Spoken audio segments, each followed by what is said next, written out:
Hello folks, and welcome back to another action movie recommendation. And today we're going to talk about one of the action genre's most iconic heroes, and arguably the first true badass in action. And that is Officer Harry Callahan, aka Dirty Harry, played by the legendary Clint Eastwood.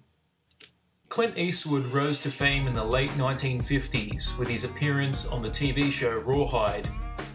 And in the 60s he made a bigger mark in the Sergio Leone Dollars trilogy, arguably the greatest Western trilogy of all time.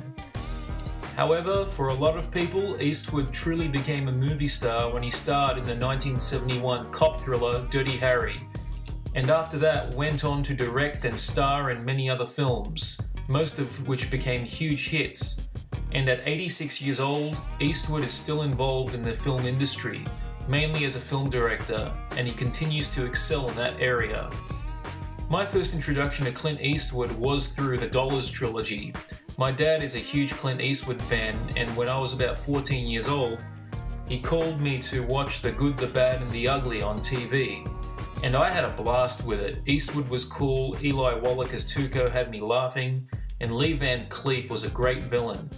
However, it wasn't until I saw Dirty Harry that I officially became a fan of Eastwood. So today we're going to be looking at the Dirty Harry pentology, starting off with the original 1971 classic, Dirty Harry. Clint Eastwood is Inspector Harry Callahan, a hard-boiled San Francisco cop just doing the best he can to keep street crime down. However, a new problem has reared its ugly head. The city is now being held ransom by a rooftop sniper known as Scorpio, who will continue to shoot anyone on the street unless his demands are met. So it's now up to Harry to catch this maniac before he does any more damage. Dirty Harry could be considered a product of its time, but it's never boring. The dialogue is memorable, and Clint Eastwood is just the coolest and most badass cop you could ever come across. Harry really doesn't rely on brute strength or excessive firepower. He uses his intelligence and wit to make the most out of any situation, but if he has to, he will put up a fight. And that's what I love about this character. He is so balanced. It wouldn't be until the late 80s with movies like Lethal Weapon and Die Hard until we saw another cop character like this. And as much as I like Martin Riggs and John McClane, Harry Callahan just has that element of cool that both Martin Riggs and John McClane don't. Now, I'm not saying McClane and Riggs aren't cool, it's just they don't have the same quality. I think it's really just Clint Eastwood that makes the character so memorable. If it had been anyone else, I don't think it would have worked. The supporting cast is mostly all good here, but for me, if I have to pick a couple of characters that really stand out for me, I'll have to start with Rini Santoni as Harry's partner Gonzalez. He's a likable character, and him and Clint Eastwood have some chemistry on screen. And of course we have Andrew Robinson, who plays the twisted sniper Scorpio. This character is just ruthless, and Robinson does a solid job with the character. And the Scorpio character has inspired so many other film villains also. In fact, if you watch The Dark Knight, Heath Ledger's Joker has a few moments where he seems to be channeling the Scorpio character. The movie is not heavy on action, it's more about suspense and a gritty atmosphere, but there is a few cool shootouts here and there, and the final scene with the school bus is probably the best action set piece of the movie. The film is well shot, granted it's very basic, but it gets the job done adequately. The music by Lalo Schifrin is both edgy and cool, and it fits the movie like a glove. And yes, the movie is definitely rated R for brutal violence. It's not necessarily graphic, but it's just painful, and the movie's tone accentuates the impact of it. If there's any issues I have with the film, I'd say it has some pacing issues here and there, and when there's shots of anyone who's bleeding, the blood looks like bright red paint. Sometimes it looks orange. I don't know why this was a thing in the 70s, because there's a few films that did this. Maybe it was to avoid censorship, or they just didn't know how to make fake blood back then. But other than that, Dirty Harry is a classic cop thriller that paved the way for other cop films that would follow. On a $4 million budget, it grossed almost $36 million, and the film was selected for preservation in the National Film Registry by the Library of Congress for being culturally, historically, and aesthetically significant. And rightfully so, Dirty Harry is a classic. I give it 4 out of 5 stars. Only 2 years later, the second film in the series arrived. 1973's Magnum Force does what a sequel should do, give you more action, suspense, and development on the main character. Now, without spoiling too much, the plot this time around involves Harry tracking down a vigilante cop, which is kind of ironic because in the first movie you could argue that Harry himself was a bit of a vigilante, and it seems like they made a conscious decision to soften that idea, with Harry mellowing down a little bit and following police protocol and overall doing a lot more meticulous detective work, and that makes it interesting because it's a side of Harry that we really haven't seen before. The supporting cast is great, and the movie has more action scenes and a lot more violence. In fact, the violence really stands out as being disgustingly unpleasant. One of the most horrible scenes involves a pimp killing a hooker by pouring a can of Drano down her throat. It's really an uncomfortable scene and it echoes throughout the whole movie. Overall, Magnum Force is a great sequel that builds on the first film by giving you more action and character development on Harry. But I must confess, the villain, while good, wasn't quite as memorable as the first movie's villain Scorpio, and the blood is still orange in places. However, despite that, this is essential viewing for any action and cop thriller fan. The movie grossed almost $40 million at the box office. Now, I don't know how big the budget was because there is no listing of it anywhere, but if I have to guess, this movie was probably double the budget of the first film, $8 million, or at the most $10 million. But overall, it was considered a success, and rightfully so. It's a great film, so I'm going to give it 4 out of 5. 3 years later, the third Dirty Harry film was released. 1976's The Enforcer is quite possibly my least favourite of the series, but that doesn't mean it's awful, it's just not as good as the ones that came before and after it. It's just very disappointing and routine.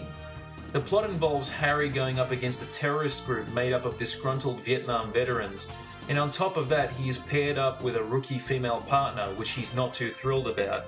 Now, as I said, this is my least favourite of the series, and it's mainly down to the fact that the story just isn't that interesting.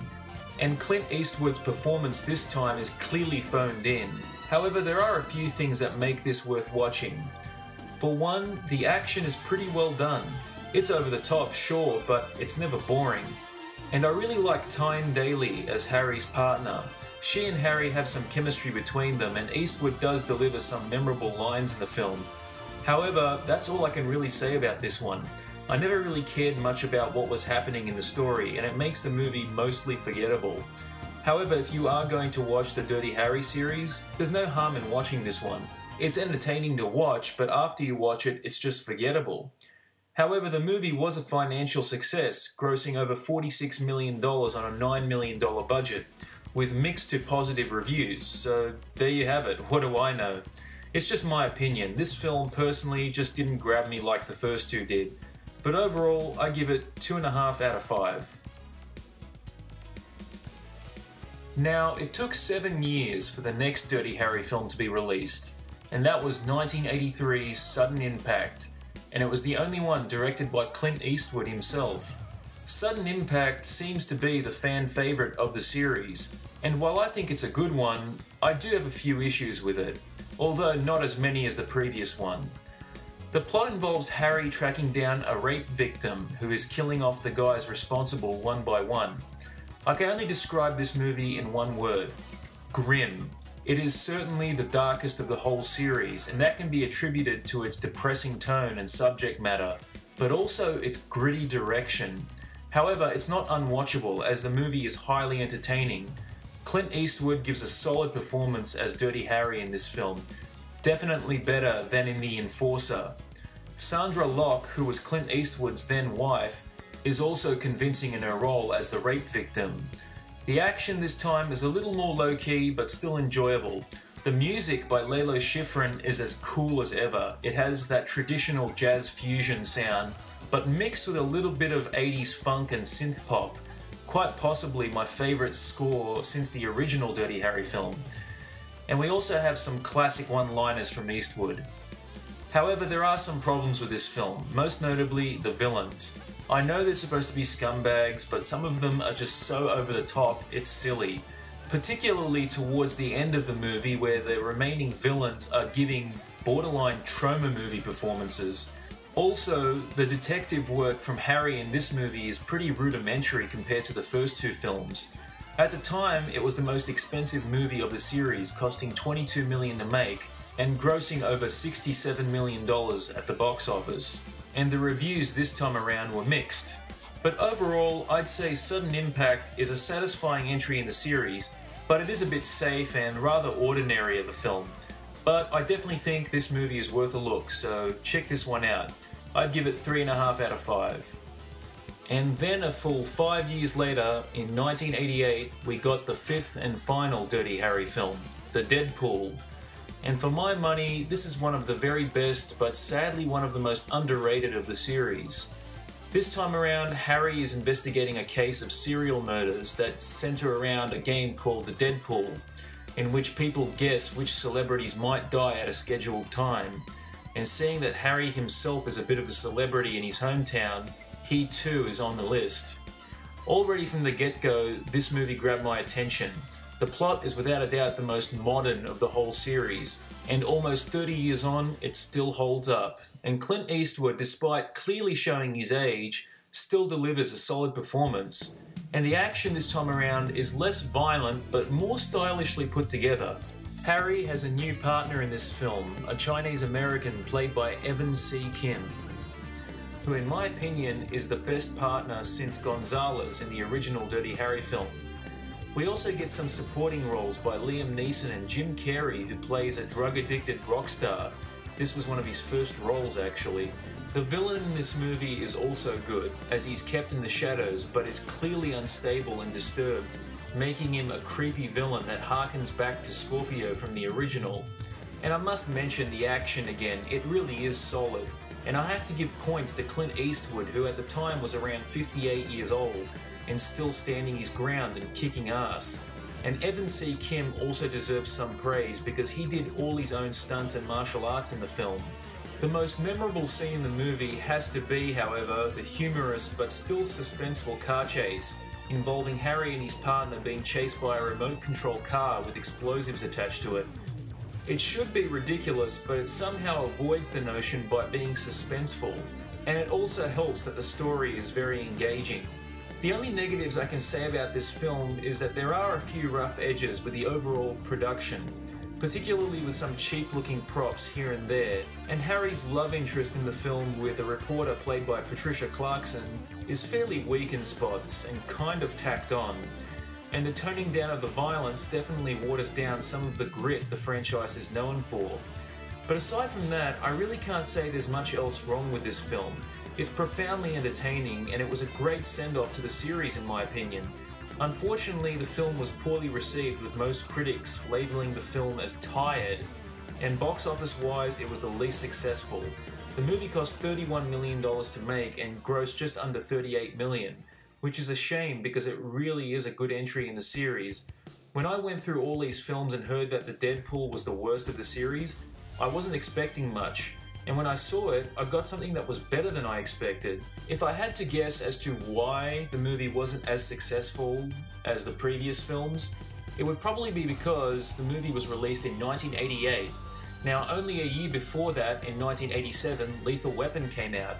And in 1988, that was the year of Die Hard, so a new wave of action movie cops were coming out, so I think that this movie may have been overshadowed by that. And it's a real shame because this was a really, really good entry in the series in my honest opinion. So I'll say it now, The Deadpool is my third favourite of the series. If I had to rate these movies in order, it would go like this: Dirty Harry 1, Dirty Harry 2, Dirty Harry 5, Dirty Harry 4 and Dirty Harry 3. That's how I would rate them. Overall, I give The Deadpool, Dirty Harry 5, 4 out of 5 stars. A criminally underrated sequel and highly recommended for fans of 80s action films. Well, that's my review of the Dirty Harry franchise, folks. I hope you all enjoyed it and stay tuned for more. Take care.